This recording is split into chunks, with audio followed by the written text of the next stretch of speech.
ইন্না আউওয়ালা বাইতিন উযিআ লিন-নাসি লাল্লাযী বিবাক্কাতা মুবারাকাও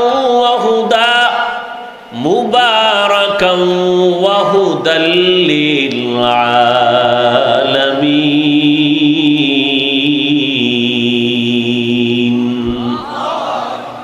হেদায়েতের ঘর, ইবাদতের ঘর, এত সুন্দর ঘর যেই ঘরের দিয়ে তাকাইলেই গুনাহ মাফ। জমিনের মধ্যে আল্লাহ পাক তার আপন মোহাব্বতের বান্দাদের জন্য অটো কিছু নেক আমলের রাস্তা খুলে দিয়েছেন। তুমি মায়ের দিকে তাকাও সওয়াব, বাবার দিকে শুধু তাকাইবা এতেই সওয়াব। আল্লাহর কোরআন তুমি কইলা শুধু তাকায়া থাকবা সওয়াব, বাইতুল্লাহর দিকে তাকায়া থাকবা সওয়াব। আল্লাহর প্রিয় গোলাম যারা আহলুল্লাহ তাদের দিকে তাকাও সওয়াব।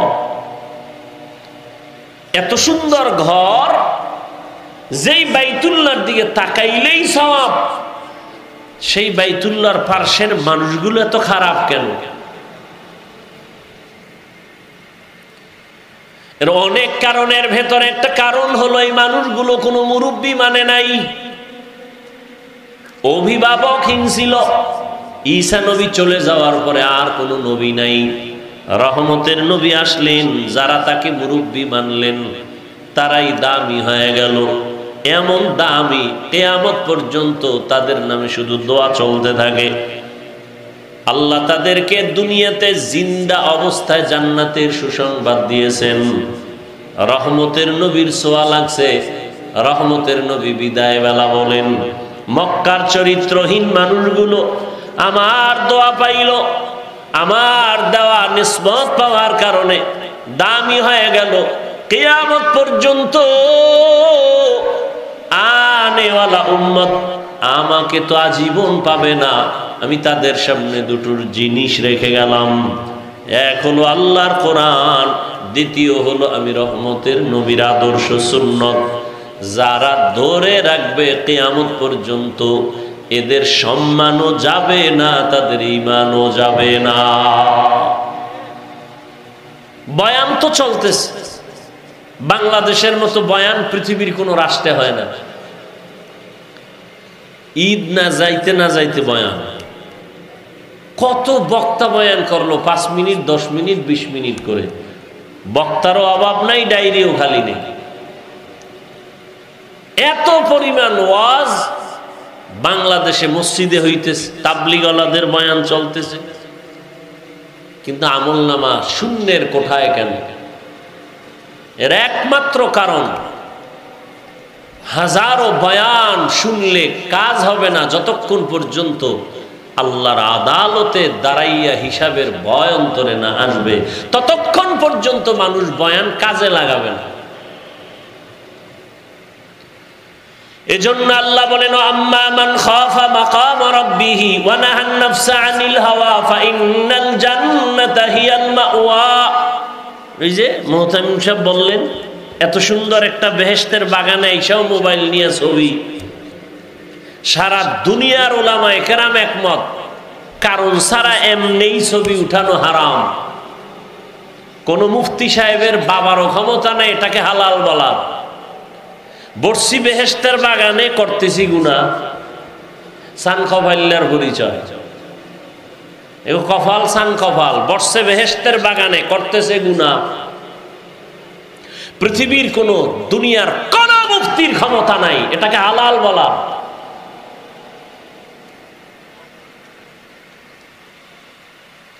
যদি কেউ বলতে পারে, কানে ধরে ওয়াজের ময়দান থেকে বিদায় নিবে। বিনা কারণে অনর্থক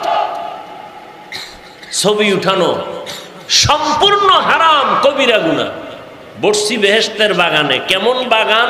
বসলেই গুনাহ মাফ। কিন্তু বসে অনেকে আমরা মোবাইল নিয়ে ব্যস্ত। দেখেন না, এখন তো ওয়াজ মাহফিলে একটু আগে বলছি ফ্যাশন হয়ে গেছে।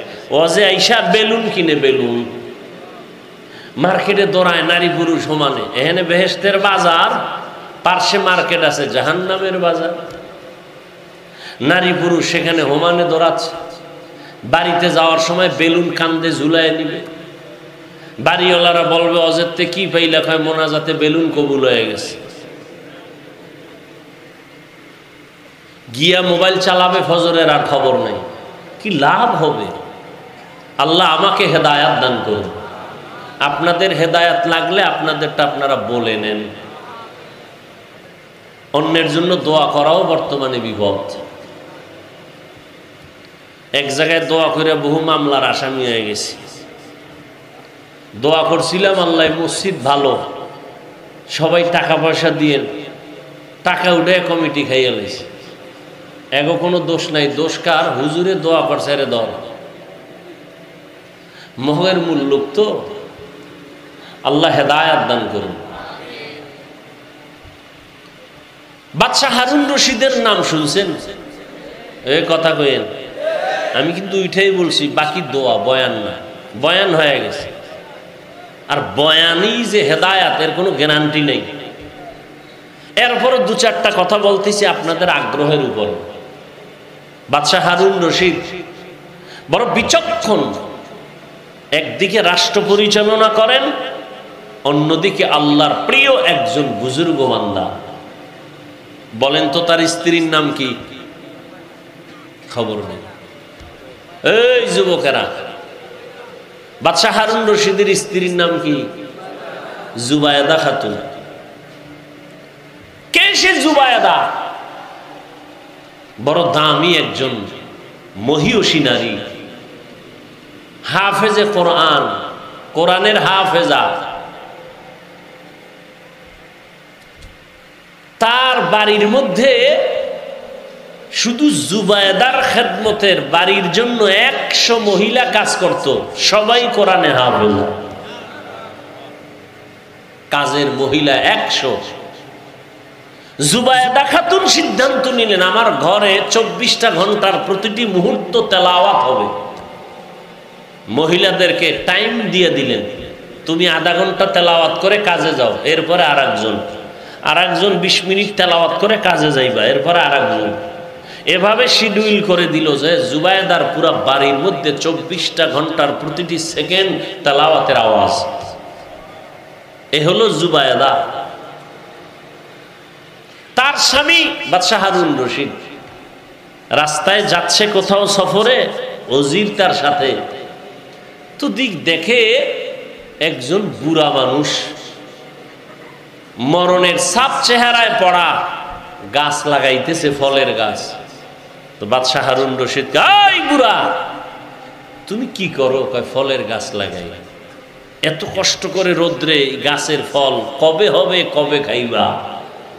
আমি খাওয়ার জন্য এই গাছ রোপণ করি না তো, কষ্ট করে গাছ রোপণ করি আমি, ফল খাবে আমার পরবর্তী প্রজন্ম যারা। আমার বাপ দাদায় লাগাইছে, আমরা খাইছি, এখন আমরা গাছ রোপণ করি, আমাদের সন্তানরা খাবে, নাতিরা খাবে। রশিদ খুশি হয়ে 1000 টাকা দিছে পুরস্কার। বুড়ায় কয় আমার কপাল সান কপাল, মানুষ গাছ লাগায় 1 বছর পর ফল পায়, আমি নগদ পাইলাম। নগদ ফল পেয়ে গেলাম।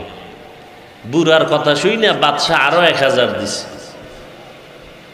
বুড়ায় কয় মানুষ গাছ লাগায় বছরে ফল পায় একবার, আমি 2 বার নগদ। ওজিরে কয় বাদশাহ এখান থেকে ভাগো, বুড়ায় যে বুদ্ধি লইছে, ফকির বানায় ছাড়ো। কি বুঝলাম এখান থেকে? কসাসুল আউয়ালিন মাওয়াইজুল আখিরিন, অতীতের ইতিহাস, অতীতের কিচ্ছা কাহিনী পরবর্তী প্রজন্মের জন্য উপদেশ, নসিহত। কিচ্ছা কাহিনীর ওয়াজ আমরা করি না, উল্টাপাল্টা মেজাজ গরমের বয়ান ছাইরে দিছে, ঠান্ডা হয়ে গেছে। বেয়াদব সাইজ করতে আলহামদুলিল্লাহ আমার সময় লাগে না। ওই কপাল পোড়া যারা বলে কিচ্ছা কাহিনীর ওয়াজ করি না, তো তুমি কিসের ওয়াজ করো?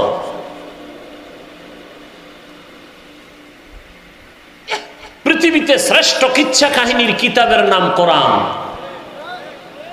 আসতে বলেন, কি গাঞ্জা খাইয়ে বলতেছি মনে হয়? হ্যাঁ, মনে হয় যে আবল তাবল বলতেছি না? এত তুফান কেন সোনার বাংলায়? এত তুফান আল্লাহর সকল সব নেফাকিওয়ালাদের জীবনের ইতি হয়েছে। আলহামদুলিল্লাহ, এখনো বসে আছি, সম্মানের সাথে বসে আছি, আলহামদুলিল্লাহ। পৃথিবীতে শ্রেষ্ঠ কিচ্ছা কাহিনীর কিতাবের নাম কোরআন। পৃথিবীর দ্বিতীয় শ্রেষ্ঠ কিচ্ছা কাহিনীর কিতাবের নাম হাদিস শরীফ। তুমি কি বুঝাতে চাও পাবলিক রে? কিচ্ছা কাহিনীর ওয়াজ করি না? 2000 আয়াত আছে কোরআনে, শুধু কিচ্ছা কাহিনী। কিচ্ছা কাহিনী কত আয়াত? 2000। তুমি কি বুঝো? জাতিকে আর কি বুঝাতে চাও?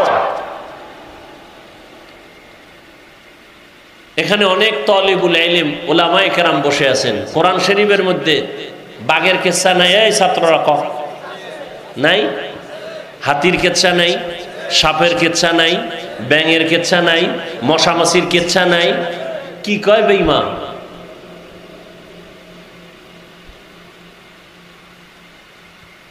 কি মেসেজ দিতে চাও জাতিকে?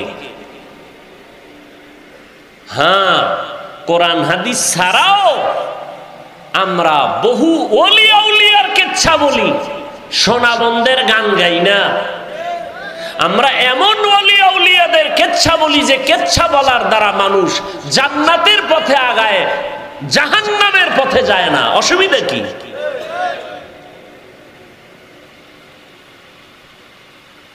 বাপ দাদার কিচ্ছা কাহিনী বলি, কত তোকমা লাগানো। আমাদের বাপ, আমাদের দাদা, আমাদের ওস্তাদ, আমাদের মুরব্বীরা এমনই আল্লাহওয়ালা, তাদের কিচ্ছা বললে মানুষ কাঁদে। তোমার বাপ দাদার জীবনের নাম নেওয়ারও সুযোগ নাই। তোমরা সেই কপাল নিয়ে জমিনে আসছো। উজানির কারি ইব্রাহিম রহমতুল্লাহ আলাই বাঘের কিচ্ছা বললে মানুষ অনেকে মন্তব্য করে। এগুলো আমি পয়েন্টে পয়েন্টে সাইজ করছি, বাংলাদেশে কম করি না, একটু এখন চুপ হয়ে গেছে। এই গত রোজার আগের রোজায় বয়ান করছি, একটা রোজা রাখলে দাম কত? একটা উড়ন্ত কাক, জন্ম থেকে একটা কাক, কাক বুঝেন না? কাউয়া, একটা কাউয়া জন্ম হইয়েই উড়তে থাকে, উড়তে উড়তে উড়তে উড়তে উড়তে উড়তে বুড়া হওয়া পর্যন্ত উড়তেই থাকে। উড়িয়া কত দূর গেল? মোল্লা আলী আল কারি রহমতুল্লাহ আলাই তিনি লিখেছেন 1000 বছর পর্যন্ত একটা কাক নিম্নে হায়াত পায়। তাহলে একটা কাক জন্ম থেকে উড়িয়া 1000 বছরে কত দূর যাবে? একটা রোজাদার এক রোজার বরকতে জাহান্নাম থেকে তত দূর চলে যাবে। তখন আর হাদিসটা কই নেই, ঘটনাটা কইয়া চলে গেছে। এবার এটা নিয়ে নেফাকি অন্তরওয়ালারা পাগল হয়ে গেছে, কাকের কিচ্ছা বলছে, অথচ মিশকাত শরীফের হাদিসের ঘটনা।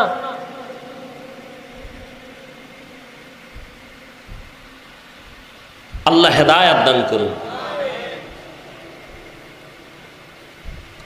এখন বলি, কোন বাংলাদেশে বহস কইরা, তর্ক কইরা, এক জায়গায় বইয়া ডিভাইড কইরা, কোনদিন ডিভাইড করে সমাধানে আসে নাই। বাতিল আরো মজবুত, আমি জিততে গেছি। ও 13 বার ঠকলো, ওকে জিততে গেছি। এরকম বেহায়ার সাথে আদবালা তো কখনো যাবে না। যাদের লজ্জা নাই ওদের সাথে তো ভালো মানুষ আগাইতে পারে না। এই জন্য তর্ক নাই, বহাস নাই, কিচ্ছু নাই। আমি সারা বাংলাদেশে বলছি, উজানি নিয়ে প্রশ্ন, চরমনাই নিয়ে প্রশ্ন, তাবলিগ নিয়ে প্রশ্ন, দেওবন্দি নিয়ে প্রশ্ন, সব প্রশ্নের এক জবাব, অজে ব নিজেই জবাব পেয়ে যাবে। ব উজানির মাঠে এসে ব, কোনো প্রশ্ন করা লাগবে না। ও লাফায় কেন? প্রশ্ন তোকে করবো, তুই লাফাও কেন? ব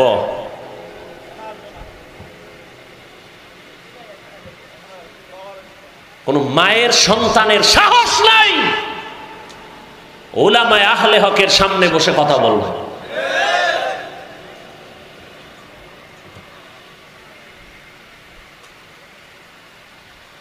আল্লাহ হেদায়েত দান করুন। উজানি লাফায় কেন? তোমার প্রশ্ন। আর আমার প্রশ্ন তোমাকে, তুমি লাফাও না কেন? মোনাজাতে কান্দে কেন? প্রশ্ন তোমারে। এই কপাল পরা, তুই ময়দানে বসে কাঁদো না কেন? এটা তো কান্নার প্যান্ডেল, এটা তো হাসির প্যান্ডেল না। কাঁদো না কেন? আল্লাহর ওলিদের বয়ানে তোর হৃদয়টা কাঁপে না কেন? চোখে পানি আসে না কেন? উল্টা প্রশ্ন কেন? হাসির প্যান্ডেলে প্রশ্ন হাসে না কেন? কান্নার প্যান্ডেলে প্রশ্ন হবে কাঁদে না কেন? কাঁদে কেন? উল্টা প্রশ্ন কেন? তোমার অন্তর উল্টা হয়ে গেছে। কারণ এই যে অজে বসছে, ফজর নাই, জোহর নাই, আসর নাই, মাগরিব নাই, এশা নাই, অজে এসে জমায়ে গেছে। কি হবে এই অশুনে? وَأَمَّا مَنْ خَافَ مَقَامَ رَبِّهِ وَنَهَى النَّفْسَ عَنِ الْهَوَى فَإِنَّ الْجَنَّةَ هِيَ الْمَأْوَى। এই তাসবিহ পড়া যাবে না। আবু হুরায়রা রাদিয়াল্লাহু আনহুর হাদিস দেখলাম সেদিন। তাসবিহ যাবে না মানে এটা সুতা গিরা দিয়ে দিয়ে দিয়ে দিয়ে লাগাইয়া আবু হুরায়রা এটারে টানে। তাসবিহ পড়া যাবে না, এটা বেদাত। যাই হোক, আমরা তর্ক যাই না, কারণ তর্ক না করার কারণে আমরা প্লাস পয়েন্টে আছি। তাবলিগ কমতেছে না বাড়তেছে? বলেন, আমাকে তর্কের দরকার দেখি। তাবলিগ 2 লাইনে খেদমত করে, আরো আগাইতেছে। আল্লাহ পাক সবার মধ্যে ভ্রাতৃত্ব মোহাব্বত আরো বাড়ায় দেয়। মাদ্রাসা বেশি হইছে, ফায়দা কম হইছে না বেশি? বেশি। উজানির বিরোধিতা করার কারণে লোক আগের থেকে অনেক কমতেছে না? হ্যাঁ, তা টেনশন কেন? তুমি বলো, আরো বলো। গলা ভাঙলে বলো রং চা খাওয়াই, কত পারো বলো। তোমারে আল্লাহ এজন্য বানাইছে কিনা দেখো।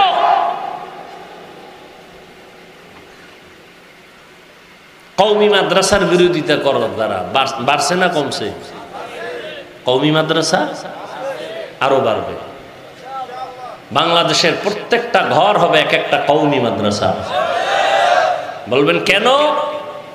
বিরোধীদের বিরোধিতার কারণে। কারণ জোয়ারের পানিতে বাদ দিলে পানির শক্তি আরো বেড়ে যায়। সব কিছুর মূলে আল্লাহর ভয় নাই, এটাই আসল। আর এই ভয় আল্লাহর জাতের কসম, আল্লাহর ভয় অন্তরে ততক্ষণ পর্যন্ত আসবে না যতক্ষণ পর্যন্ত ওলিয়া উলিয়ার সোহবতে যাবে না। কোনো চালাকি চলবে না, ফাইনাল কথা। এজন্য তো আমি চ্যালেঞ্জ দিয়ে বলি সারা বাংলাদেশে যারা ওলিয়া উলিয়া মানে না, এরা কোরআনও মানে না, বুখারী শরীফও মানে না, এরা ভণ্ড। এদের যারা ভণ্ড বলে না তারাও ভণ্ড।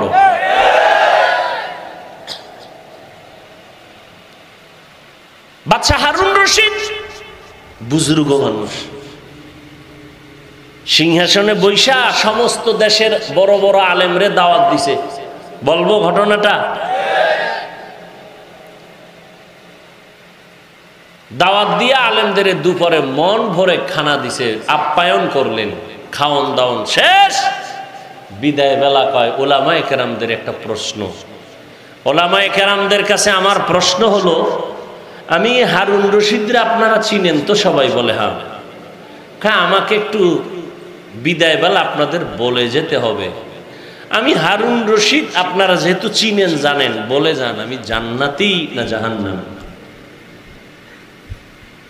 একজন একজন করে সব আলেমের আওয়াজ, আপনি জান্নাতি না জাহান্নামী বলার আমাদের কোনো উপায় নাই।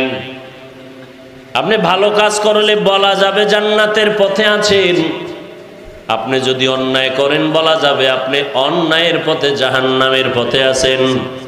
কিন্তু আপনি জান্নাতি এটাও বলা যাবে না, আপনি জাহান্নামী এটাও বলা যাবে না। সবাই এক এক করে একই আওয়াজ। বাদশা হারুন রশিদ বলে পারবেন না? বলে পারবো না। কথা আপনাদের খাওয়াইয়া লাভ হইল কি? মনের দুঃখ মনেই রইল। বাদশাহ হারুন রশিদ বলেন, কোথায় পাবো জবাব? হঠাৎ উলামায়ে কেরাম যখন বিদায় হবেন, পেছন থেকে একটা 9 বছরের সন্তান দাঁড়ায় গেল। কয় বছর?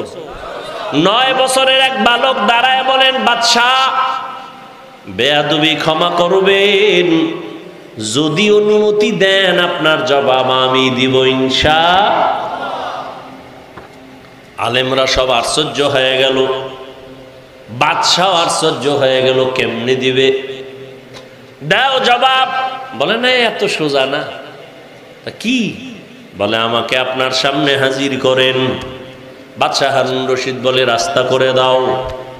9 বছরের বালক সামনে দাঁড়ায় বাদশাকে বলেন, ও বাদশাহ প্রশ্নটা আবার করেন।